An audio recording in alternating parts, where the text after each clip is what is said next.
Bonjour à tous et bienvenue dans la vidéo sur les planètes rétrogrades. Comme vous l'avez peut-être vu, dans le ciel du mois d'août et début du mois de septembre, le ciel céleste ne va pas être avare de rétrogradation. Nous allons donc voir qu'est-ce que c'est que les planètes rétrogrades, quelles conséquences ça va avoir dans notre vie de tous les jours, mais aussi au niveau de nos sociétés, qu'est-ce que nous avons à comprendre et comment aborder au mieux toutes ces différentes rétrogradations. C'est donc une vidéo importante que je vais essayer de simplifier au maximum. Des fois, on m'a demandé de complexifier certaines choses, d'amener plus de cartes, d'amener différents points. Et j'ai vraiment à cœur de simplifier au plus les principes que j'énonce, qui sont parfois très complexes, très compliqués à aborder, surtout pour des personnes débutantes. Donc, je m'excuse pour les personnes un peu plus initiées, un peu plus avancées. J'espère quand même qu'elles trouveront un intérêt à cette vidéo. N'oubliez pas de liker, de vous abonner à la chaîne, c'est important pour soutenir mon travail et surtout, ça me motive à vous répondre et à faire de nouvelles vidéos. Passons maintenant à la vidéo sur les planètes rétrogrades. Alors, qu'est-ce que ça veut dire qu'une planète est rétrograde? Déjà, lorsqu'on prend des éphémérides, quels que soient ces éphémérides, je vous invite vraiment à voir aussi des éphémérides papier. Moi, j'ai ceux-là, les éphémérides de base, ce qui permet quand même de mieux voir d'un simple clin d'œil les passages importants, d'avoir une visibilité qu'il est parfois plus difficile à avoir sur Internet ou avec des cartes qui sont rapportées. Donc moi, j'ai toujours gardé des éphémérides papier à disposition de manière à anticiper ces grands mouvements. Alors, quand on regarde les éphémérides papier, on a un petit air qui apparaît et les degrés, c'est comme si la planète revenait en arrière. Bon, c'est une vue de l'esprit, c'est une illusion. Une planète ne peut pas revenir en arrière. Simplement, cette planète, à un moment donné, dans sa course, euh, dans sa ronde autour du Soleil, elle ne peut pas s'éloigner plus d'une certaine orbe du Soleil. Et donc, on va avoir l'illusion qu'elle s'arrête et qu'elle revient à rebrousse-poil. Alors, les planètes rétrogrades, c'est uniquement certaines planètes. C'est-à-dire que la Lune n'est jamais rétrograde, le Soleil n'est jamais rétrograde.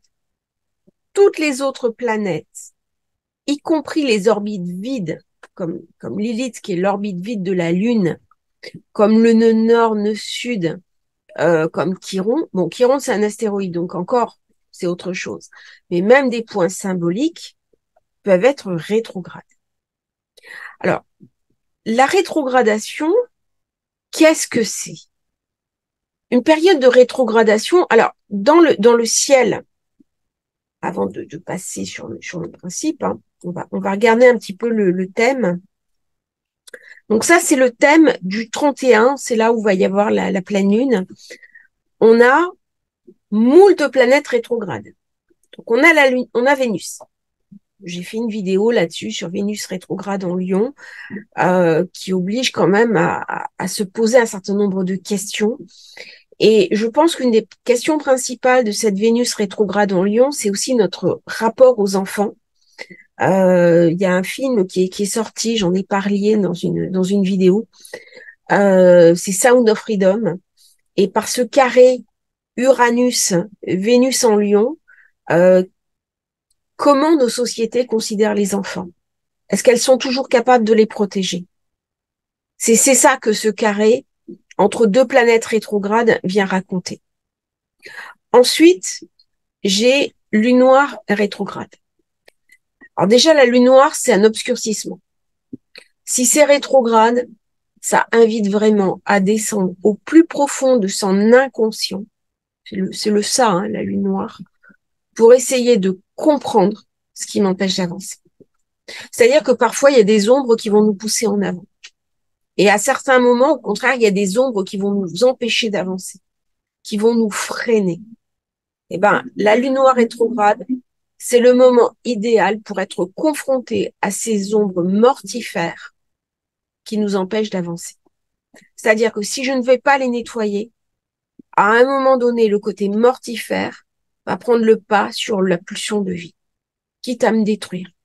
qui m'amenait dans des processus complètement déstructurants, destructeurs de moi-même. Ça peut aller jusqu'à des passages à l'acte. Donc la lune noire rétrograde, elle vient nous questionner. Elle vient nous questionner sur est-ce que je suis prêt à regarder ce qui me fait profondément souffrir. Alors en plus, elle est en Lion, donc il y a un éclairage. Elle vient éclairer. Soleil donc jamais rétrograde. Mercure va être rétrograde, je crois que c'est à partir du 21. Vérifie sur mes propres éphémérides. 24. Et rétrograde à 21.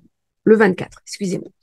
Mercure rétrograde, c'est les papiers, les documents, la communication qui est bloquée. Alors, à ce moment-là, il y a souvent des erreurs d'informatique, il y a souvent des virus informatiques qui se trimballent, il y a souvent des pertes de documents, il y a souvent des retards de contrat, des signatures qui ne se font pas, des choses suspendues, en particulier pour toutes les personnes qui sont dans le papier, dans les échanges, dans la scripturalité, en fait.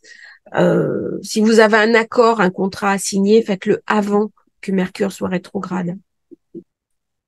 Mars, pour l'instant, ça va. Pluton rétrograde.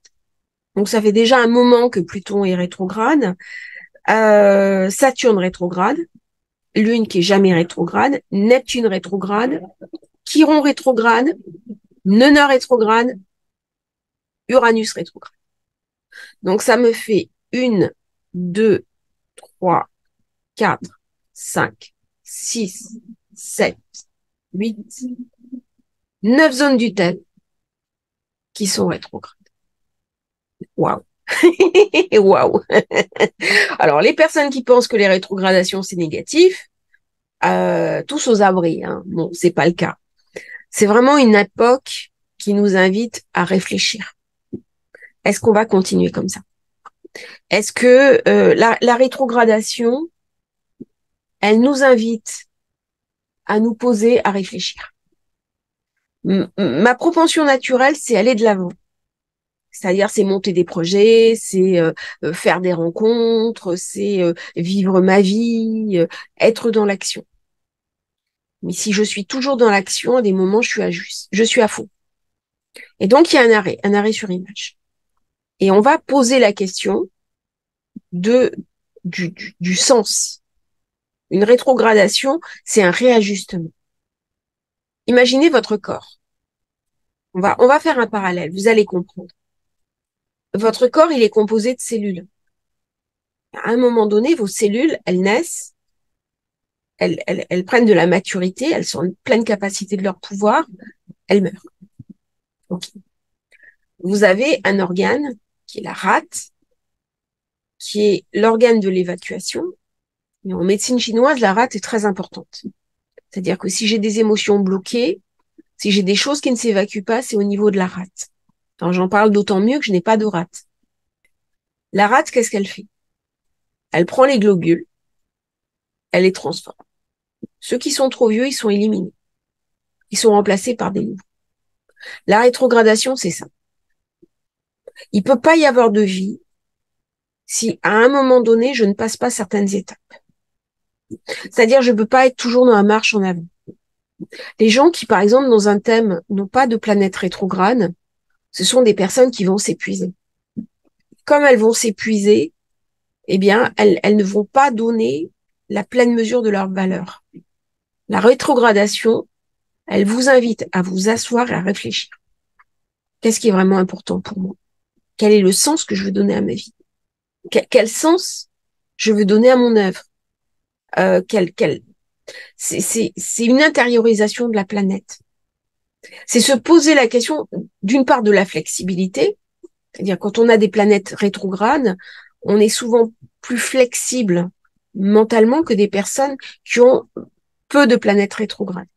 Alors, je dis bien en général. C'est pas toujours le cas. Mais quand vous avez des planètes rétrogrades, ça peut marquer une certaine forme de flexibilité. Dans d'autres cas, par contre, ça peut marquer, par exemple, un Saturne rétrograde, une difficulté à s'adapter. Parce qu'on a tellement peur, à ce moment-là, on va rentrer dans le côté sombre de la rétrogradation. Faut pas la nier. Elle existe aussi. Donc, les planètes rétrogrades, on va reconsidérer. On va repenser l'énergie profonde de la planète. Qu'est-ce qu'elle vient symboliser dans notre vie? Donc, regardez dans les domaines de votre vie où la planète qui va entrer en rétrogradation est présente. Là, on n'est pas au niveau des aspects. Hein. On n'est pas au niveau des aspects. Si votre planète, elle est déjà rétrograde, regardez un petit peu comment elle va se renforcer. Donc, elle s'illustre dans la maison où elle se trouve.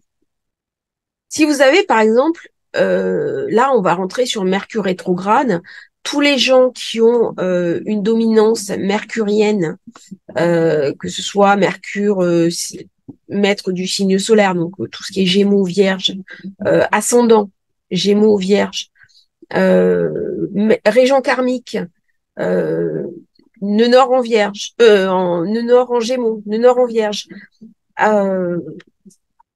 Si Mercure est conjoint au Soleil, tout ce qui est dominante mercurienne sont impactés par Mercure rétrograde. Donc là, on est invité à regarder notre communication. Qu'est-ce qui ne va pas dans ma communication? Je suis performant? Est-ce que je suis audible? Comment je dois modifier ma communication? Vénus rétrograde, elle concerne, bon, les lions parce que ça se passe en lion, mais elle concerne les dominances taureau, balance, ascendant taureau, ascendant balance, les vénusiens, donc Vénus maître du nœud nord, Vénus conjoint soleil, ou Vénus, par exemple, en milieu du ciel, ou sur un des angles, ou Vénus à l'ascendant. Là, comment je vais reconsidérer mes valeurs, mes relations. Et pareil pour Saturne. Saturne rétrograde, Pluton rétrograde. Tout ça, ça vient nous intérioriser sur la question qui est posée par la planète. Donc, début septembre, hein, on aura Mercure, Vénus, Saturne, Uranus, Neptune, Pluton rétrograde. Saturne rétrograde, ça nous invite vraiment à reconsidérer nos limites. Uranus, c'est quelles sont mes chaînes? Quels sont mes enchaînements? Quelle est ma liberté? Quel est mon rapport aussi à l'informatique, au groupe? Uranus, il vient beaucoup parler de libération. Je pense que le passage de Pluton en Verseau va parler de l'enchaînement. C'est un comble. Mais quand on parle de liberté, on parle aussi de libération. Liberté, libération, briseur de chaînes. Et là, Pluton va venir briser les chaînes qui ont été bien renforcées sur l'ère durant le passage de Pluton, Pluton en Capricorne, et qui ont fini vraiment de se refermer durant la fin de l'ère du Poisson. Neptune rétrograde, c'est est-ce que je préfère rêver mes rêves ou est-ce que je vais les vivre? Quel est mon rapport à ma spiritualité? En plus, Neptune est chez lui. Donc, pour vivre ma spiritualité, est-ce que je dois pas en passer aussi par un travail sur moi-même? Le type développement personnel, thérapie. Pluton rétrograde, lui, c'est le transformateur. C'est le transformateur. Où c'est que je dois me transformer? Alors, il y a un autre côté plus sombre dans Pluton, dont on parle assez peu, c'est le côté abuseur. Pluton vient raconter aussi tous les abus. Dans la mythologie, Pluton, il a kidnappé Perséphone, qui était la fille de Cérès, et il l'a violée. Donc, c'est le côté sombre de Pluton. Il y a, je prends le pouvoir sur toi. Je te laisse pas le choix. C'est ce qu'il a fait sur Perséphone. Est-ce qu'elle était consentante ou pas? L'histoire ne le dit pas. Mais il y a eu un rapport de force qu'il a compensé en l'épousant. Mais il y a quand même un abus. Donc, ça vient poser la question, par exemple, de tous les abuseurs, de tous les de la perversion narcissique, et de tous les abus que je vais moi-même subir, ou que je peux faire subir aux autres. Quelle place je laisse aux autres? Alors, quand c'est des planètes transpersonnelles, que ce soit les grandes, ce qu'on appelle les planètes transpersonnelles, c'est-à-dire après Saturne, c'est-à-dire Pluton, Uranus, Neptune, c'est pas aussi palpable que des planètes personnelles. C'est-à-dire là où il y a le plus d'effets, dans ce que j'ai remarqué, c'est Mercure rétrograde. Alors, Mercure rétrograde, c'est les petits accidents de la route, les ailes froissées, ah, j'ai reculé, j'ai pas vu le poteau qui était derrière moi. Bon, c'est pas, c'est des contrariétés. Voilà. Par contre, quand c'est les grosses rétrogrades, c'est quand même générationnel. Donc toutes les rétrogradations, il y a une opportunité fondamentalement de réévaluer sa position et de croître. Quand on est confronté aux rétrogradations, il y a une confrontation au passé. J'en suis aux conséquences de mes actes. On va prendre un exemple au niveau politique. Actuellement, il y a une crise entre le Niger et la France. Le Niger, c'est l'uranium. L'uranium, c'est ce qui nous permet d'avoir une électricité pas trop chère. Quid de l'avenir? Idriss Aberkane a fait une très bonne vidéo sur l'impact éventuel de la rupture des relations diplomatiques entre la France et le Niger et des risques que ça fait peser sur le franc CFA. Alors, pour certains d'entre vous, c'est peut-être très abstrait ce dont je parle, mais en fait, c'est très concret. C'est-à-dire que peut-être la diplomatie française n'a pas suffisamment noué de liens ou resserré les liens ou trouvé d'accord pour protéger ses propres intérêts. Et la conséquence, eh bien, c'est nous avons besoin aussi pour notre système financier, notre système de valeurs et les équilibres bancaires, du maintien du franc CFA. Si jamais il y a une crise à ce niveau-là, c'est une crise qui va impacter chacun d'entre nous. C'est pas une crise à l'extérieur de nous. C'est-à-dire, si on prend un exemple, la crise des subprimes, c'est une crise qui était à l'extérieur de nous, elle était aux États-Unis. Globalement, on s'en fiche. Enfin, humainement, non. Humainement, on s'en fiche pas parce qu'il y a des gens qui sont retrouvés à la rue dans des situations désespérées. Donc, empathiquement, c'est dramatique. Mais en quoi, globalement, ça va nous impacter? Moi, je suis en France, voilà, j'avais pas de raison d'être impactée. Bah si. Dans un monde globalisé, en fait, ce qui s'est passé au niveau de la crise des subprimes a eu des répercussions profondes sur mon quotidien, moi. Donc, il y a eu des pertes d'emplois, des pertes d'entreprises, une crise générale, une crise bancaire, une crise de liquidité. Bah là, c'est pareil. Donc, on paye quelque part la somme de nos erreurs.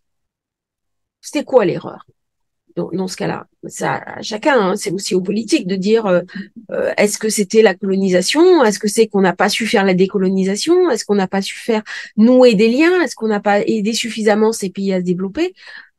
C'est autant de questions à se poser. Et quand on ne se les pose pas, la rétrogradation vient mettre un coup de semonce. À titre personnel, la rétrogradation, elle vient nous questionner. Mais c'est pas un questionnement passif. C'est pas parce qu'une planète est rétrograde que je dois rien faire, au contraire. C'est-à-dire, dans les périodes de rétrogradation, peut-être que je travaille encore plus. Parce que je suis dans un moment de réévaluation. Et c'est ce qui va me permettre de rebondir. C'est-à-dire que quand, par exemple, vous êtes en profession libérale, que vous êtes à votre compte, que vous êtes la tête dans le guidon, eh ben, la rétrogradation vient vous dire, maintenant, il faut réfléchir. Il faut programmer. Il faut anticiper. C'est valable aussi sur les relations affectives. C'est-à-dire, on est dans un couple, tout roule, tout ronronne. Sauf qu'il y a peut-être des problèmes dont personne ne parle. Et ben, la rétrogradation, c'est le moment de parler des problèmes. On voit ce qu'on en est. Et si on ne le fait pas, ça aboutit à une rupture. C'est pour ça qu'il y a beaucoup de couples, par exemple, qui se séparent à l'heure actuelle, depuis un certain nombre d'années. Parce que le dialogue positif n'est plus un facteur reconnu, connu. On le voit bien, par exemple, entre femmes, quand on discute, ah bah t'as un problème avec ton compagnon, bah c'est bon, tu arrêtes la relation. Ah non, la relation a de la valeur. Si j'ai des sentiments, alors je parle en dehors des cas d'abus, hein, attention, je parle pas de la personne qui va des cas de maltraitance ou des cas d'abus ou des cas où on est avec un conjoint ou une conjointe d'ailleurs, il y en a autant, faire un narcissique. Non, je parle d'un problème de couple, ce qui arrive. Quand vous restez un certain nombre d'années avec une personne, il y a toujours un moment où il va y avoir un conflit, où il va y avoir un décalage de vue. Euh, Est-ce que la rupture est la seule réponse? Non, non. Surtout s'il y a encore des sentiments.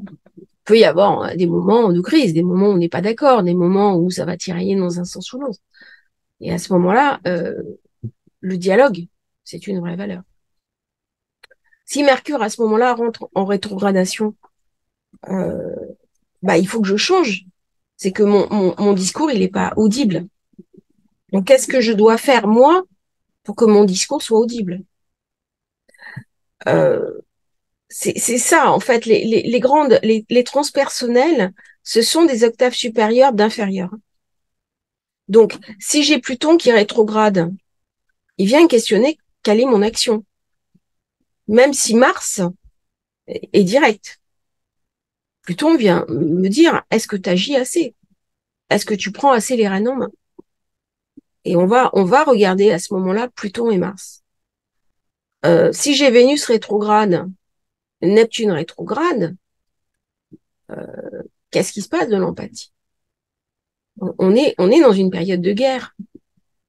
Ok, je suis empathique avec mon groupe, mais est-ce que mon empathie, elle est générale?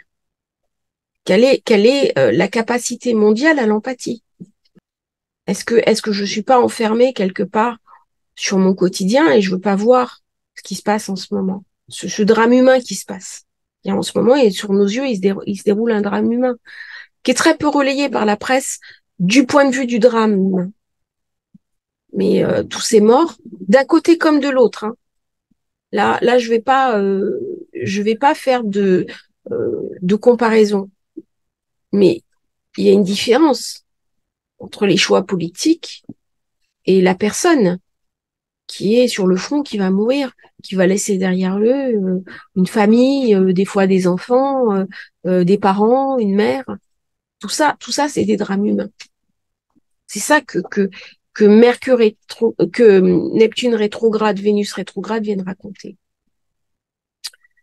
Et puis, quand Mercure va rentrer en rétrogradation, eh ben, il va venir aussi s'intercaler avec Uranus rétrograde.